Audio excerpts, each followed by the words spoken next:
और साहब मेरी मारपीट करी, घूंटा लाठी, ये पेट में साहब सब करता हूँ मेरे का।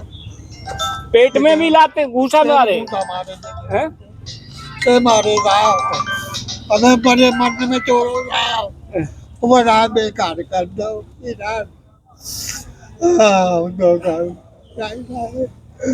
अच्छा दादा, कौन कौन लेखपाल थे, क्या नाम था? नांगन थे, बेदराम और का नाम भदौरिया, आलो और 3 आदमी थे। 3 लोगों ने क्यों मारा, क्या कारण रहा? वो पैसे के कारण।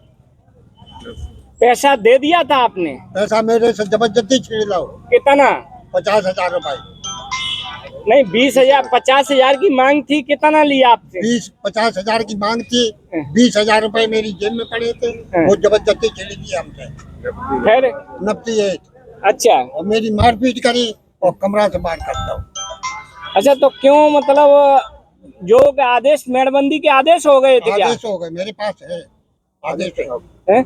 आदेश कहाँ है आपके पास? मेरे पास झोला में निकाल के दे बने। तो आपने एसडीएम सदर से कहा, तहसील एसडीएम इटावा से? मेरी कोई सुनवाई नहीं हुई है? मेरी कोई सुनवाई नहीं हुई। क्या कहा उप जिला अधिकारी ने? उन्होंने कहा कि हम देखेंगे, तहकीकात करेंगे, जांच करवाएंगे। जांच करवाएंगे। तो क्या कहोगे आप उत्तर प्रदेश के मुख्यमंत्री जी से? क्या कहेंगे, हम तो ये कहेंगे कि लूट हो रही है। आपका मौजा कौन सा है? सर। और नाम क्या है आपका? शमशुद्दीन। तो ये जैसे कि मैं कहूँगा, अध्यक्ष जी क्या कहोगे, इनकी जो मारपीट हुई है तहसील इटावा के अंदर, इस पे क्या कहोगे सर? आप देखिए कितनी बुरी स्थिति इनकी है, रो रो के सारी चीज बता रहे, कल से रो रहे हैं, खाना तक जो है 2 दिन से जो है इन्होंने नहीं खाया, इतना इनको जो है मारा पीटा गया। ये सारी अपनी व्यथा सबके सामने बयां कर रहे हैं। इटावा प्रशासन जिस पर संज्ञान ले, तहसील में थोड़ा नहीं बहुत बड़ा भ्रष्टाचार है, भ्रष्टाचार का बहुत बड़ा अड्डा है। कोई भी लेखपाल वहाँ बगैर पैसे काम नहीं करता, और पैसे भी दबाव में लेते हैं। एक एक काम के लिए, जो छोटा काम है उसके लिए 2-2 3-3 साल जो है चक्कर कटवाते हैं, और कहीं ना कहीं फिर जो है उनके लोग लगे हुए सौदा करते हैं। अगर सौदा नहीं उनसे होता तो इतना दबाव बना के मारपीट, बताइए कल इनको मारपीट करके उनका पैसा चाहिए। एक बड़ा सवाल है अध्यक्ष जी, यहाँ ये जो दादा अपने हाथ में कागज पकड़े, इस पे आदेश हो चुका मेड़बंदी का। जब मेड़बंदी का आदेश हो गया तो पैसा क्यों ले रहे थे? वो तो पैसा लेने का, जो तो सीधा भ्रष्टाचार, डकैती है, सरेआम डकैती डाल रहे हैं किसानों पर। जो दबंग लेखपाल है, हम तो ये कहते हैं इनकी आय से अधिक संपत्ति की जांच की जाए, और इन पूरे प्रकरण को जिलाधिकारी को संज्ञान लेना चाहिए, और ऐसे लेखपालों के खिलाफ आवश्यक कार्रवाई करके इनको जो है इनको न्याय दिलाया जाए उस संबंध में, तो इनके खिलाफ कार्रवाई की जाए, इनको सस्पेंड किया जाए। सर सवाल सबसे बड़ा है, सीनियर सिटीजन है, 60 साल से ऊपर उम्र है, बताते 80 वर्ष उम्र है, अगर इनके साथ ऐसा होगा तो इसका क्या संदेश जाएगा? इनके साथ तो बहुत दुर्भाग्यपूर्ण है। ये तो काफी लोग ऐसे हैं जो अपना दर्द नहीं कह पाते, इन्होंने तो बड़ी हिम्मत करके अपनी ये बात रख पाई। ऐसे जाने कितने किसान ठगे जाते हैं कि वहाँ तहसीलों में, एक तहसील नहीं, पूरे जिले की हर तहसीलों में जो भ्रष्टाचार का आलम है। सब जो है भ्रष्टाचार के अड्डे बन गए हैं, सरेआम किसानों को लूटा जा रहा है।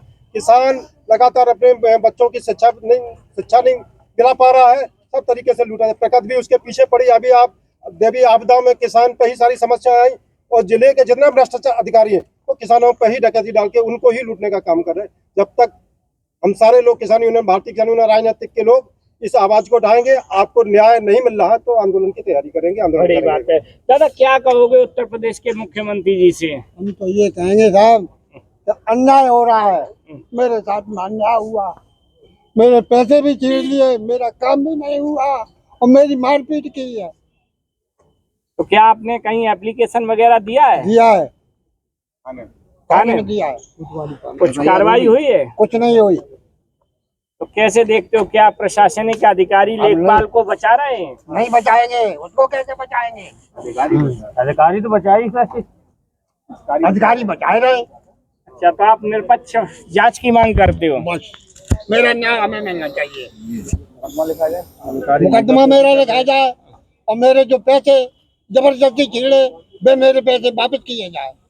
और लेखपाल ने तो माफी मांगे है, जन मारपीट करी तो लेखपाल हमसे माफी न मांगे, 5 जूता चांद पे धर के तहसील की चक्कर काटे, बस मेरे यहाँ से बारी। जब तक मुकदमा नहीं लिखा जाएगा और जब तक लेखपाल माफी नहीं मांगेगा, हम लोग आंदोलन इसी तरह करते रहेंगे, और बड़ा आंदोलन करेंगे। तहसील हो चाहे थाने हो चाहे कचहरी हो, इतने लुटेरे बैठे हैं कि कागज सत्यापित करने पर लेखपाल 200-200 रुपए 500-500 रुपए मांगता है। आप बताओ सरकार इनको तनख्वाह नहीं देती क्या? अगर तनख्वाह देती है तो इतने बड़े लुटेरे हो गए कि ये किसानों को ठगते हैं। ऐसे एक किसान ने आवाज उठाई है तो हजारों किसान है, तहसील से लेकर के कचहरी से लेकर के हर जगह जहाँ पे किसानों को कुचला जा रहा है, मारा जा रहा है। ये बेस्ट बेईमानों की सरकार क्या कर रही है? हम योगी आदित्यनाथ जी से कहना चाहते हैं, ये कहना चाहते हैं कि मुख्यमंत्री अच्छी सरकार चला रहे हैं, हम भी चाहते हैं कि अच्छी सरकार चले, लेकिन किसानों को अगर न्याय न मिल सके तो इनके ऊपर भ्रष्टाचार भी न हो, यही हम कहना चाहते हैं। भारतीय किसान यूनियन आज इनके साथ है और हम लोग लखनऊ से लेकर के दिल्ली तक जाएंगे, उनके साथ कंधा से कंधा मिला करके किसानों की आवाज उठाते रहेंगे। ये कहाँ तक दलाली करेंगे? ये दलाली करते हैं थानों में, ये दलाली करते हैं तहसील में, ये दलाली करते हैं कचहरी में। जहाँ भी देखो तहाँ पे भ्रष्टाचार का अड्डा बना लिया है इन्होंने। इनके खिलाफ अगर कार्रवाई नहीं हुई तो भारतीय किसान यूनियन के लोग कदम से कदम मिला करके, कंधा से कंधा मिला करके इनके खिलाफ षड्यंत्र करने का काम करेंगे। इनके खिलाफ हम लोग बगावत करेंगे, इनका हम पुरजोर विरोध करते हैं। भारतीय किसान यूनियन जिंदाबाद, भारतीय किसान यूनियन जिंदाबाद, जिंदाबाद।